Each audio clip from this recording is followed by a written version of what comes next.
A village corner shop might not always need a website. Depends on the country, depends on the sector, depends on the village. But of course, as the demographics change, as consumers become younger, if that village shop wants to remain and thrive, wants to have a delivery business, for instance, or opening times, or show goods and services, it does need to have a website, and it increasingly competes also with businesses that are not local. And I think that's the paradox of digital innovation. On the one hand, we have global competition with large platforms, but also other businesses, small businesses, supplying goods and services globally or to European countries to that very village that the corner shop is in. Which means that the village corner shop now is increasingly, depending on the sector, competing with businesses that aren't in the immediate environments. So that's why it's important, particularly when younger consumers are being used to buy elsewhere, for the local business to stay in the business, they do need to have a digital presence which is detached from their local brick and mortar operations.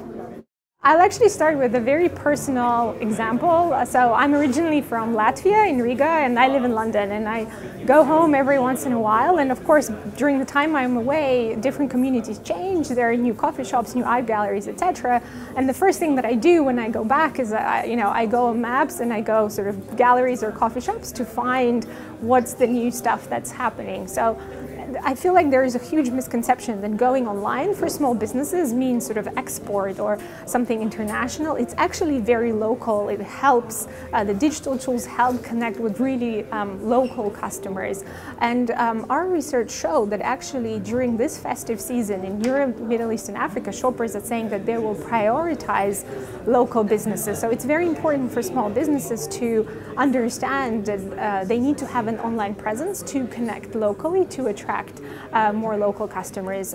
And in Google, we're making improvements to our platforms to make sure that from the business profile and search, businesses can manage their presence and information and streamline the connection with their customers easier.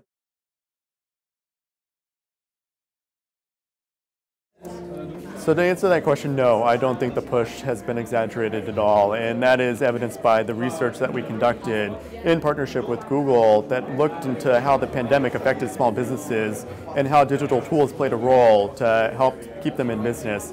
And from that research, we saw that 80% of small businesses started to use digital tools more during the COVID-19 pandemic.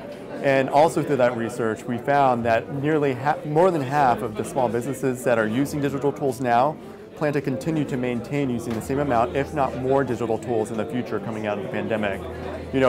Whether you open up a Facebook page or a Google business profile, of course, that might help draw attention to your business, but it's not like they're going to go away after the pandemic's done and over with. They're going to continue using those profiles and accounts and platforms because they see the benefits of using them to attract new customers and help sell their products and services. I think in many areas we can see that this COVID pandemic has been really boosting our digital economy, but we can also see that in different member states there is very big differences, and I think especially now we have to pay attention to two sectors. We have to invest enough to fast connections, because we can see that in many member states and many areas there is not good infrastructure for digital services, and that is needed, of course, everywhere. And then other topic to where we have to pay attention, it's the digital skills, and these are really needed. The customers, that they can also operate online, but of course, especially those who are running the businesses and SMEs, they should also have proper skills for digital services, and that is something that we have to support, I think, in member states and in the regions.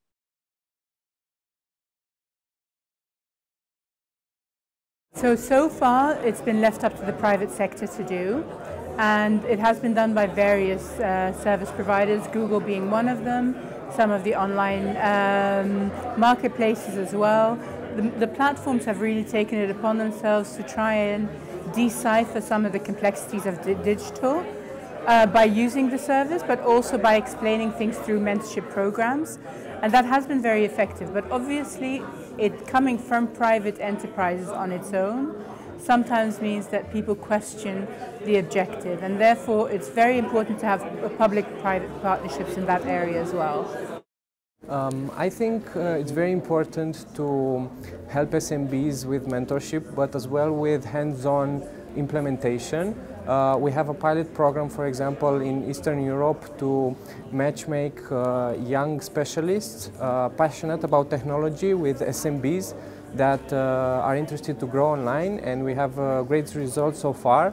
So I think we need to go beyond mentoring and build engagement framework for SMB owners to follow through with the programs, and also add the implementation support of young peoples and young learners who are very excited to work with technology and build for the SMBs.